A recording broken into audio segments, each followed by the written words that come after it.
Hi mayam, welcome back to my another video. Ngasidi ay mayam na kanaba, yung gisu kanaba thapok ama khak tawge tawini. Haiba thapok ase yam kanaba haitare ko. Yam kanaba haite karino hai matamda aikoigi yongsak se matau karamna aikoigi preserve tawgadage haiti matau karamna ligadage haiba photo ai jungadi ahamba tawdini ado ngadi try tawge tawbuni. Ado akhoi yumgi yongchak lei ado ahamba tawbunina yam tawraga yongchak tara kunmuk tawraga haurage ado yongchak se hoji he asi yumda banba yongchak ni yamna haibunati ahamba tawduni ado kamai tawge do mayam jengminase ado jenglinge mayamna video se aibu support tawbuina igi channel se support tawbuina like amadi subscribe tawbiramo jeng mayam yengase yongchak hekwa haurage. Ahambada yongchak se yumda palagana yumdagi heani aduga yumda kaiguma haudragana yoi bazardagi oisu dum leiba yare bazardagi aigi chang aina kyam tawgadaba haibadu yenga bazardagi leibiro aikoigidi yumda palagana yumdagi sum he yamadi tawroi sum khaji khara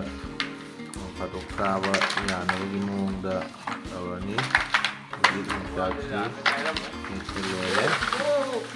haurani yongchak he se sise hozik leigeba kawaiya tawge haiduni bari hozik ulakoi se yulayoga mayam se dum hozik yongchak matam loiraktrobina ne matam leingai siga leihorasiba mayam su aisu Hajibu langadi yongchak ke lora ani na lodingai de khara thamjaloge tawgo eng matam na tabida September August September dwai daga di chaba happy dara ani yung makha tatharage hoje yongchak se khetba horani ahambada hijab tawda mathau hai yongchak se yumdagi hekpa natraga bazardagi leiba adui matungda hoji khotlane yongchak si loi khotone bako makuse koigi sinju jabada khotpudu maina khotlane second da adu hoji khotlage si yongchak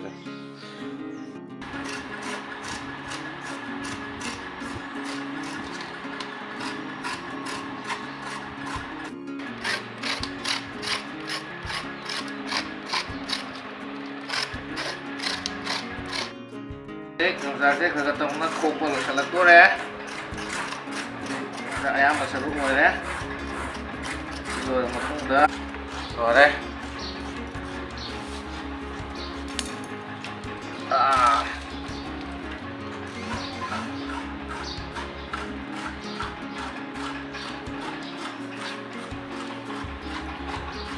sini mau digili siap kuat lora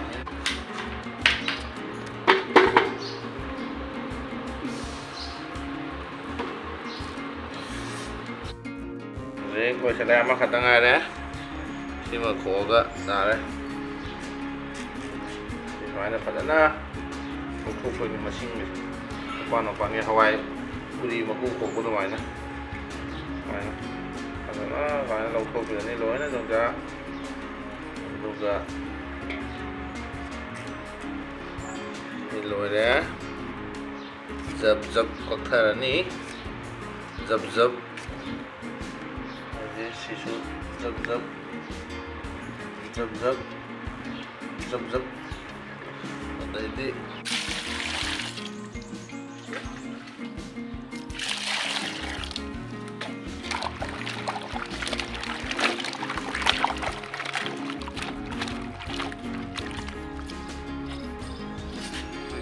siput lagi teng teng teng teng sigi kuah sila hapsan ba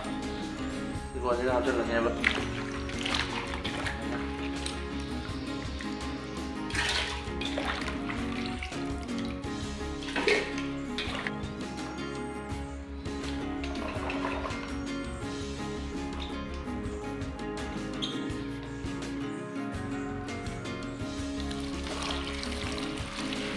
hapsenba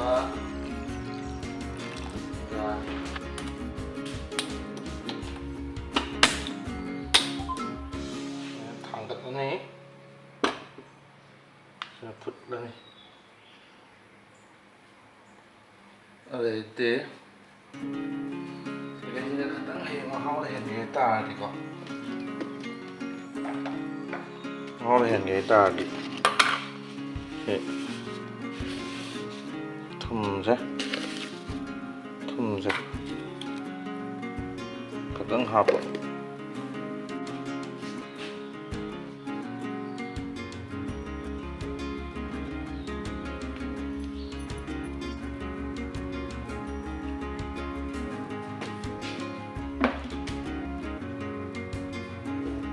makhumje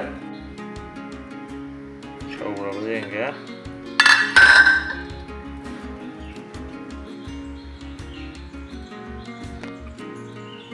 khadi sawre kai mai kongwa nam kai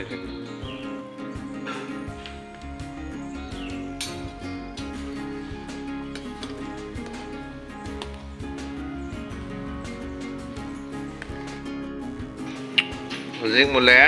si hujik thangdarage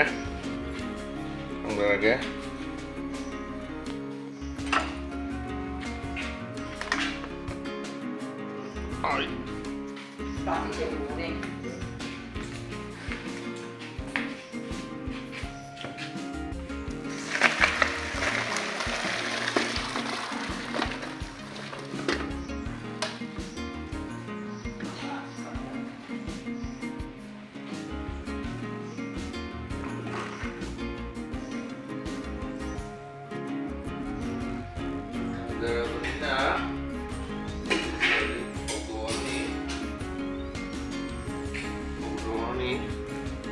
Warna putroge. Paraga hujik semuanya nggak macam tahalani. Akan semuanya. Bukan usah pudot. Ini pudot kasih. Pudot punya sih sih. Pergi. Kang apa? Krem lau lah. Oh betul.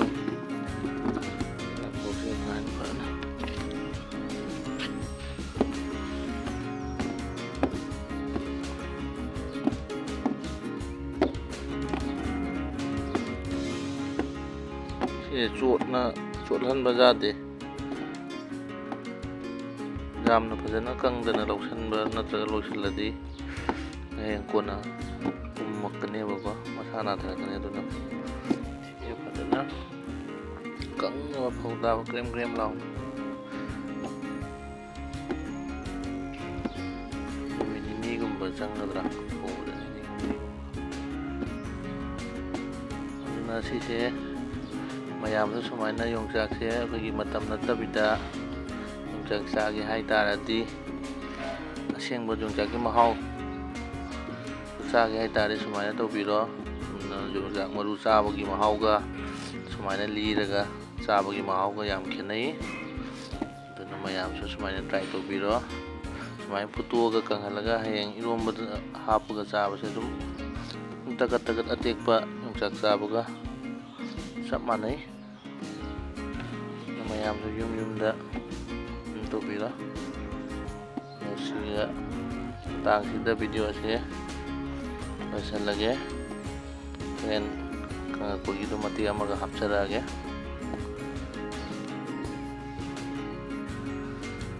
obe kyam kangage jengase